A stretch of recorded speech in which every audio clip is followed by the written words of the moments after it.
Welcome. This is the Wealth Without Wall Street podcast. Your host, Joey, the Italian Stallion Murray, joined as always by Russ, the idea guy, Morgan. All right, Russ, I'm driving down the road.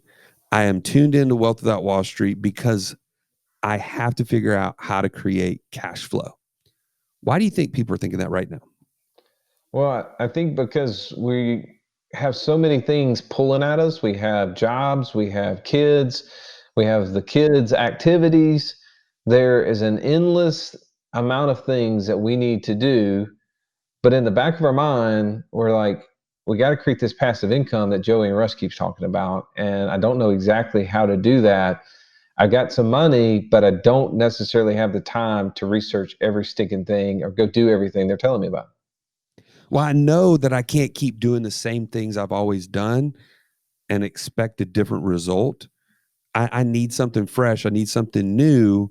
I need something outside of the box. Wall Street is the box. I got to get outside of that. You got to get outside of it. Joey, I was on a call today and one of our clients said, I've got to stop listening to you guys' podcast because I'm in the process of doing 3 different businesses that you guys have been teaching just on this, in the last 2 months. You guys have to stop. And I get that. I understand that the need and the pull to create cash flow so that we can actually achieve those financial goals we've set for ourselves is so important.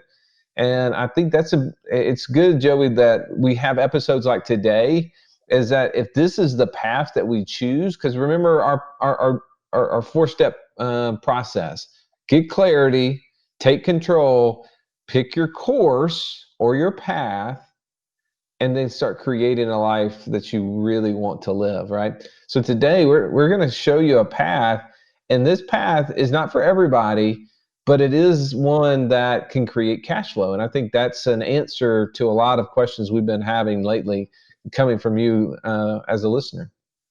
Well, and how many of you right now are saying, I really want a deal that I can share around the water cooler that nobody else knows about? If you're thinking that right now, tune in, okay? This guy, Scott Krone, is our guest today. He has created something. How many people have we interviewed, Russ? Over 150 people. Yeah. And this is the first time this subject matter has even come up to us. Well, the concept of how he created cash flow, we've actually interviewed a few people that have done this model, but the creativity in which he does it is new. We've never heard of that before.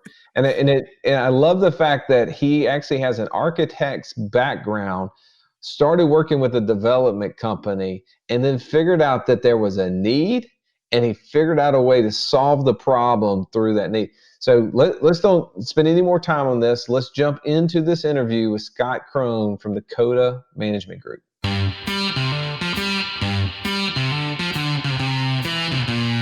Welcome to the Wealth Without Wall Street podcast, your guide to understanding how to get out of the Wall Street rat race and start your own mailbox money lifestyle. Now, don't let these handsome Southern draws fool you. These financial minds are teaching our country to enhance savings, increase cash flow, and create passive income, all without the help of Wall Street. Are you ready to break through? Now here are your hosts, Russ Morgan and Joey Murray. Welcome into the show. We have Scott Krone as our guest today. Scott, man, thank you for being here. Oh, I'm so looking forward to this. Thank you very much for having me. Scott, the interesting thing I've already learned about you is that not only do you guys crush the self-storage space and have been doing it for quite a while, but you give people like myself even an opportunity to get involved from an active standpoint. So I'm excited to kind of find out a lot of these different details. We're going to go through many different things, but just for those who don't know much about you and your company, Coda, C-O-D-A, how did you guys get started in the self-storage space, and give us a little bit of your background? Well, my background is in multifamily development. When I was getting my master's in architecture, my professor owned a real estate development company that also did architecture and contracting. And my master's thesis was a 400-unit development that he was working on. So he'd have us work in class, and then when I was not in class, I was then working in his office. So from basically like 7 in the morning until midnight, I was working on this project for 3 years. And then when I graduated, I kept working for him. And wait a minute. Was your grade dependent on how good that deal went? I mean, did he have like a little carrot there? Like, hey, you better. Exactly. So it was a little bit dependent upon it for sure, but that and my future employment. So, it being the TA, I felt I had a good understanding of what was going on. But it was a great learning experience. So I learned in multifamily. That was a $100 million project that I worked on for 6 years. And during that time, I also worked on 2 other projects, ground up developments. And then we also did condo conversions from apartments into condos. So I had to understand the apartment model in order to convert it into condos. So we did 3 conversions during that period of time. So I started Coda, and we got into single family, mixed use, and multifamily. And then the crash came, and no one could get any financing for anything on the residential side. So naturally, everybody began redirecting their time, their assets into multifamily, because that was the only thing that banks were lending on. But then you had this huge cap compression because everyone was buying apartments. And that's where I had a real estate client that was wanting to get into distressed self-storage. I couldn't find one anywhere. So that led me to start thinking like, well, why isn't it distressed in this great recession? Right. And that's when I began understanding, learning the model. And I always told them like, hey, look, if you really want to make money in real estate, it's on the development side. It's not just on the owning side, but there's bigger money on the development side. And we found this property that was supposed to be converted into condominiums and townhomes, and the market crashed. They couldn't get the financing. And so we converted the building back into self-storage, and that's how we began. All right, I want to take you back because I want to get into that. I think that's the exciting part. But you said something in there, Joey. I don't know if you caught, but I know our listener did. As you said that you couldn't find a distressed self-storage space to buy. Why is that? Why is that self-storage was not also being effective like everything else? Well, since that time, I've gone back and studied the market, and I'm old enough, and I don't know if you can't tell from the sides of gray, but even look in the back, you can definitely tell I've been old enough to be through 4 recessions, if whether or not we're technically in a recession right now. So the bottom line is that we went back and looked at the last 4 major downturns, and in each of those cases, self-storage maybe dropped 1 or 2 basis points and then rebounded 3 or 4 within a year. And so I termed it, when we were presenting to our community of investors, that they're recessionary resistant. And that was a position that I made to them, because a lot of people are saying self-storage is recessionary proof. Right. I'm not as comfortable with that, because there can be a slight downtick, but then overwhelmingly it rebounds very fast and aggressively compared to the rest of the marketplace. And when we really studied and got into the depth of this, there's the 4 Ds, which is displacement, death, divorce, and I'm missing one right now, but I apologize. But basically, people are going through major changes in their life, and they don't want to have to give up stuff. It's painful, right? I mean, you're going through a traumatic time, and you don't want to have to give up stuff. And so it's easier to put it into self-storage and then address the problem later on. Or when things get settled down, your life normalizes a little bit. I mean, I bet everybody can appreciate right now what normal life really is. But, we're all seeking to get back to the new normal or normal. But once that new normal arrives, then I can address which stuff I need to keep, which stuff I can emotionally give up, those sorts of things. So it's kind of like a placeholder, no pun intended. I mean, you're literally, it's in between those transitions. You have to have somewhere to keep the stuff, unless you just literally liquidate the entire thing immediately, which hardly ever happens, right? Hardly ever happens. Well, and and at the end of the day, I mean, you see it. I mean, people are going to at least go to self-storage, whether or not they ever come back and pick it up. And we've all seen the storage war shows and stuff like that. Those things exist, but they start there, and it's become from what I understand, a very cash flow positive machine. You guys have been doing this space for quite a while now. You mentioned since 2013. So talk to us about the cash flow, because our listener is looking for a path out of either their current role that they're in at their job, or they're looking for the security blanket to help them know that, hey, I can go and try my next business venture knowing that I've got this safety net of cash flow coming in that's equal to or greater than my monthly expenses. How does self-storage play into that? And what are some of the examples you could kind of share with us? Well, there's really three asset classes within self-storage. And part of the important thing is when you're defining which of these asset classes you want to go into is based upon what sort of economic returns, what sort of your investment goals are. So the first is Class C. And when we say Class C, that doesn't mean like it's in a bad neighborhood. It just means it's first generation self-storage, not climate control, probably more out in the country rather than in an urban market. And we equate that to a penny stock. So it's going to have a consistent yield, not a huge yield, but it's going to be a consistent cash flowing machine.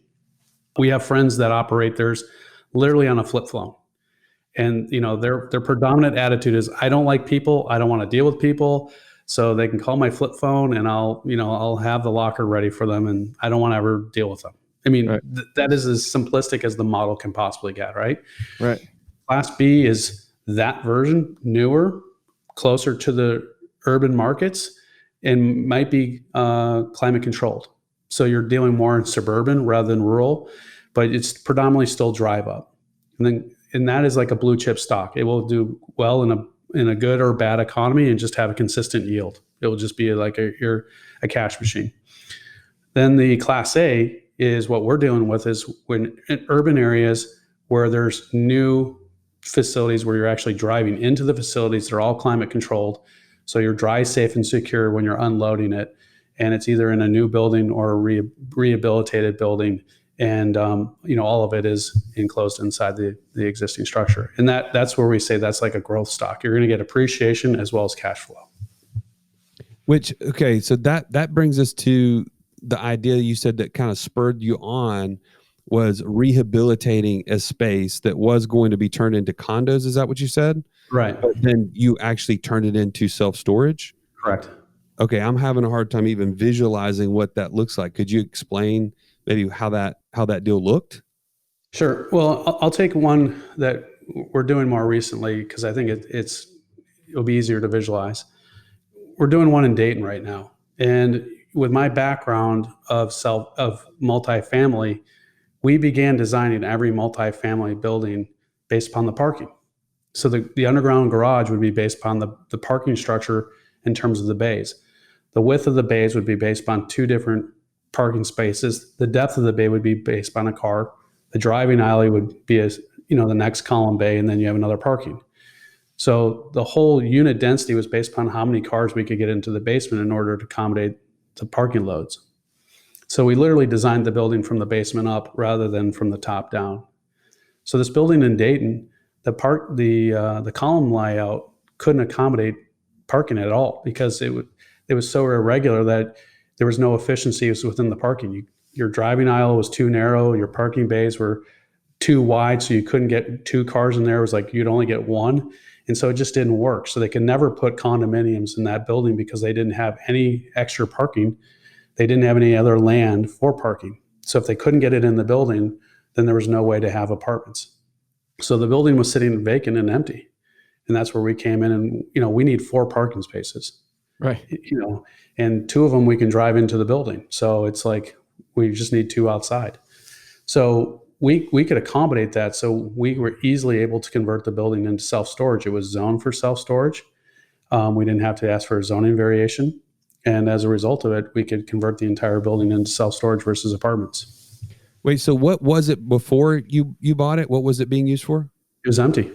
It was going to be an apartment complex or condominium, but It was poorly planned. They poorly planned the parking. They couldn't make it work. Is that what you said? They bought it. They went under contract for it. The building had been vacant for a long time. The developer went under and tried to see if they had other options for parking. And when they couldn't get it, then they decided that we're either going to sell it or we're going to have to come up with a different use. And so that's when we bought it. So what your company does, if I understand this right, is that you guys give people an option to kind of come in, either bring a space to you and you guys then evaluate it. I want to understand what that looks like, or secondly, come apart as a partner with you guys if you guys already find deals and they could participate that way. Did I get that right? If not, please clarify for me. Yeah, and one of the things I'd like to offer your listeners here is if someone has a piece of property or a building that they think is good for self-storage, if they email us, and I think you have a link that you can connect us to them, and they mention this show, we will do a free evaluation. We're not going to steal anyone's property, or we'll sign a non-compete, non-circumvent if that's what this world is too small for us to try to be stealing properties that way. That's not our goal.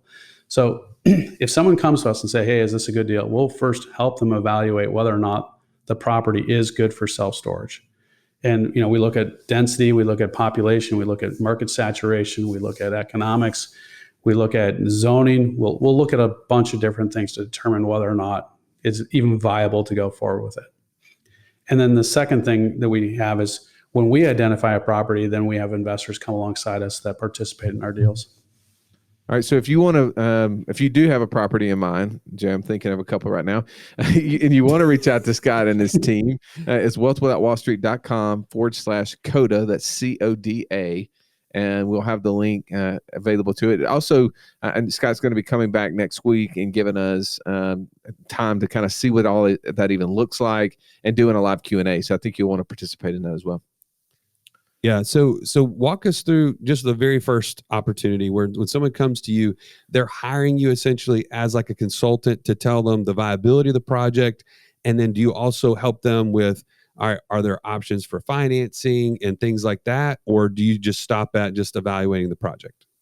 No, I mean, we can structure the deal however they would like to do it. So when I say the deal, structure the deal, if they want to hire us just to do a feasibility of the property and determine, great. If they want to hire us to do it from A to Z, nuts to bolts, we can do that too. I mean, we just did a similar concept with a church. The church came to us and said, hey, we have no idea what we're doing about real estate. We're good at church things, but we're not good at real estate things. So can you help us with the real estate things? And the first thing I said to them is, you got to stop thinking like a church, start thinking like a real estate person. And, I'll try to start thinking more like a faith person and trust more. So we'll blend. And so we helped them identify the property. We got them the zoning. We designed it. We put them in contact with a lender and we built it. And we structured the whole deal for them, from land acquisition to zoning, working with the title company, the closing, the design, the building permits, and the build final inspections until they moved in. Today's content is so awesome, man. I just wanted to make sure you knew that there's access to the Q&A from today's episode at wealthwithoutwallstreet.com/community. Yeah, you need to be a part of this movement if these are the types of things you want to learn about and be surrounded by over 3,000 other people on the same journey. Let's get back to the episode. Well, from an architect perspective, you kind of have that mindset too. You know what opportunities there are in a structure and which ones they're not. I think that has to come in really valuable when you're consulting. Well, it is huge, not just consulting, but when we're looking at a building together for our own team, we have to hire a local architect of record, because, whatever state we're in, we have to have an architect of record in that state. We like to hire someone in that city that has a relationship with the municipality. And so in our Dayton deal, the local architect, he's now going to begin working for a developer. He's like, man, it's totally different on this side of the table. I'm like, yes. I mean, you realize that every decision has this financial implication. But if I'm going into it as a developer and I have the view of an architect, then I can figure out what is going to be the most economical design that accomplishes our goal versus having all these other things that will add cost, or how to avoid pitfalls because of the fact that if you don't understand the repercussions of what you're looking and considering. Okay, before we move on, my head is just completely stuck on this picture of people driving to church in a U-Haul and then like dumping their stuff in their storage bin before they go sit at the pew. Like, help me. I mean, is that what's going on in this project? I mean, yeah, exactly. I can't move on. You get blessed first and then you move right on in, I'm serious though. Like what does that project look like? Well, the one we're doing in Louisville is not too far fetched from that one. We are working with a local church, and it will be a flex warehouse space, flex storage space. So it could be the first and only self-storage church and bar building ever. So, it's we're buying 145,000 square feet, and it's just too much square footage for self-storage. But the building's very dividable. So we're going to have the back half of the building being self-storage, and then we have these existing tenants in there that we're going to move into the front half of the building. So we'll have flex warehouse space, and then we'll have self-storage. And one of the possible tenants that we're working with is a local church that wants to use the building as a means of facilitating ministry within the community. So we literally could have the model that you're talking about. I love this. I mean, I'm all over this. All right. So you mentioned there's two types of deals that you guys work in. We just kind of covered the self deal, right? The idea that I have a place and I bring it to you, and maybe you tell me it's a great idea. Joey never tells me my ideas are great. So that you have a chance to really go up in my book over Joey. The second type of deal is more of a done for you model. That's where you guys have already identified a project. You're looking for investors and partners to come into it. Let's talk about what that looks like. Well, we approach it the same. We're going to put the same lens and the same criteria on it. So we're not going to tell someone like, hey, this is a bad deal for us, but you should go ahead and do it. It has to make sense from an overall economic point of view, first and foremost. It's just whether or not we feel that that's an area that we want to put our resources towards. And, that's a judgment call. Everybody has their own criteria. If we're doing a development deal, we're always looking at what is the underlying economic principles that are behind it. What are the fundamentals? And that's one of the things that I have so much more appreciate on the self-storage side than when I was ever on the multifamily side, is the fact that how demographically driven and how data driven this whole industry is. It's very predictable, and it's very you can model it out. And so we look at saturation rates. How many lockers per capita are in the marketplace? We're looking at a 3 to 5 mile radius. I mean, that's how specific our market is. We're not looking at the entire city. We're not looking at a neighborhood. We're looking at a specific 3 mile radius.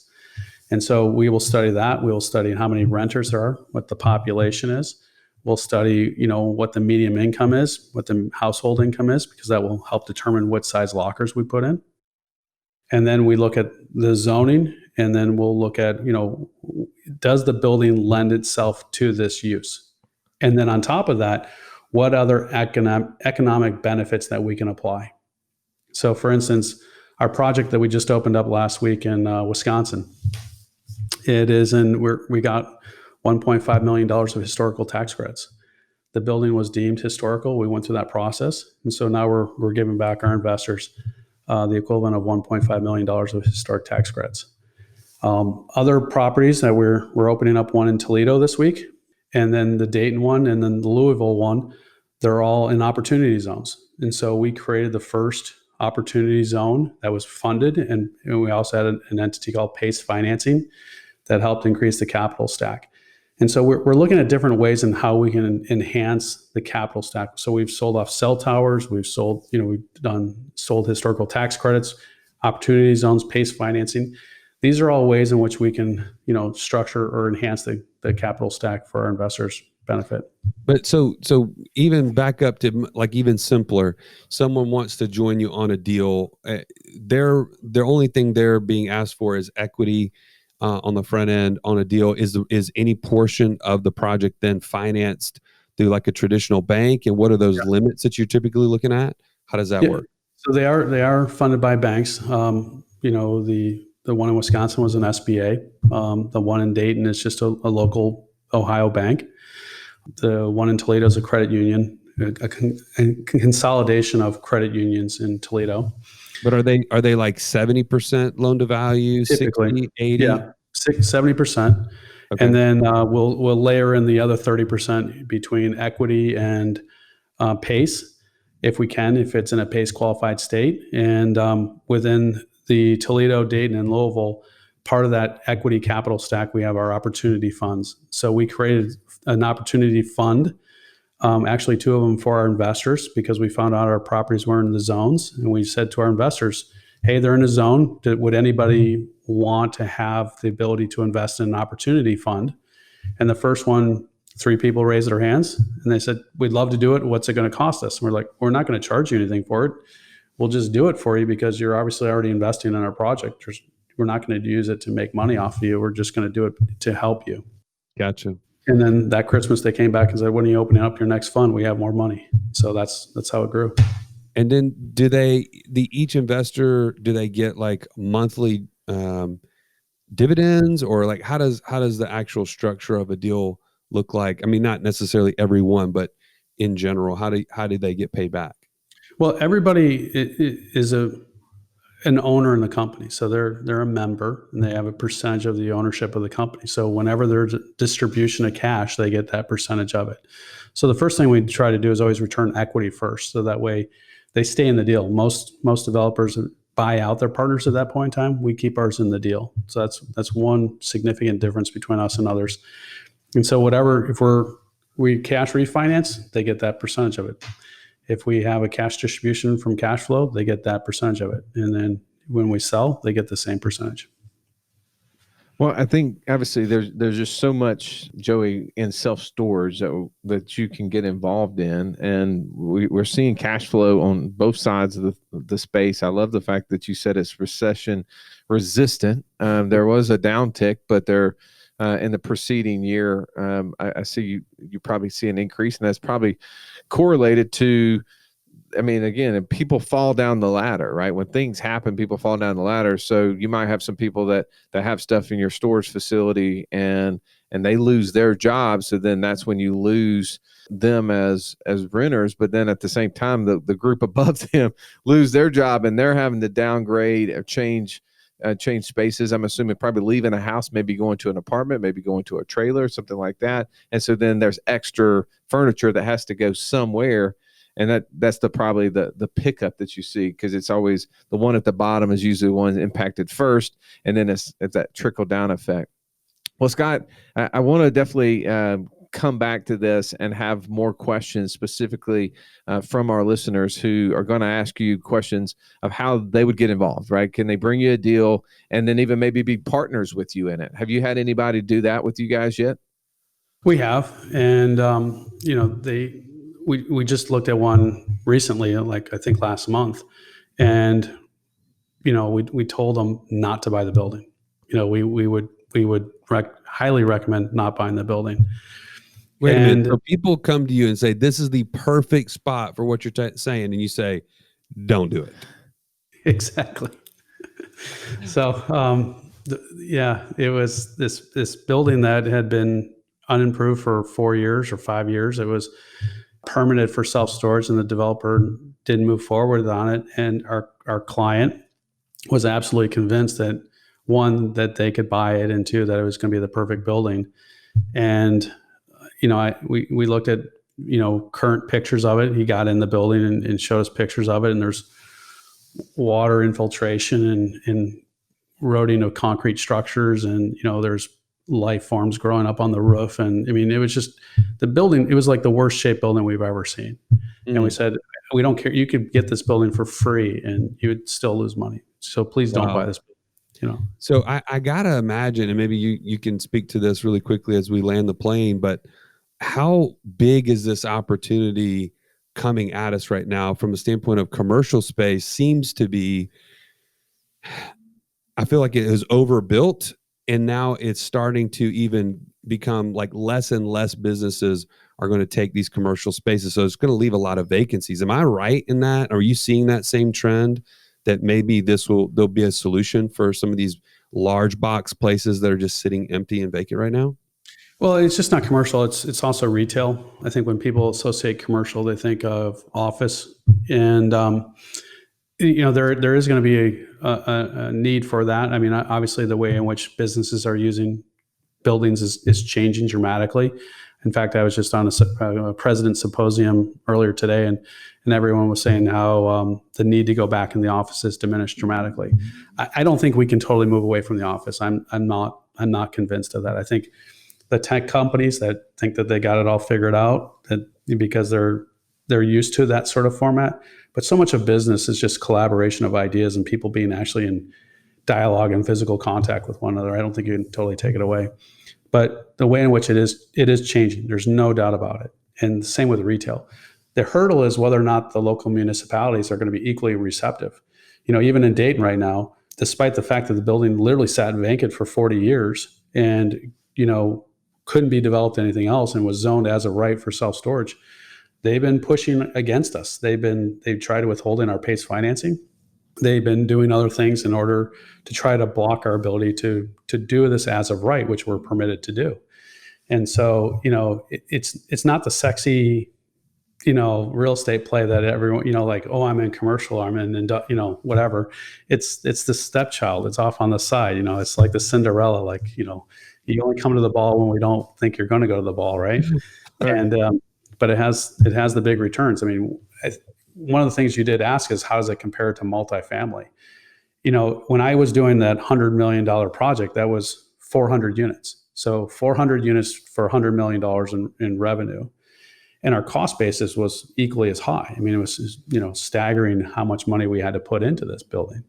So we can do 600, 800 apartment like lockers for 10% of that, less than 10% of that, like 5% of that. And so for us, we can have a greater economies of scale, flexibility of our product type, because we can alter our configurations based on the marketplace. I couldn't really alter the condominium configurations, but I could alter the locker configurations. I have a lot more flexibility. My cost to manage it is 35% compared to 55% within multifamily. And so it's a lot easier to manage because it's apartments without toilets. It's less expensive to manage, and my cost basis is a lot less. I'm paying $45,000, $55,000, $65,000 per door for an apartment.